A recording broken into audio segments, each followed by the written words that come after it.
நான் ஆசையை வென்ற ஒரு புத்தனுமல்ல, என் காதலை சொல்ல நான் கம்பனுமல்ல.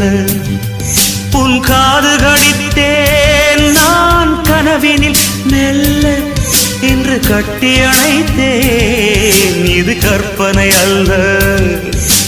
அடிமனம் தவிக்கும் அடிக்கடி துடிக்கும் ஆசையை திருகிவிடு.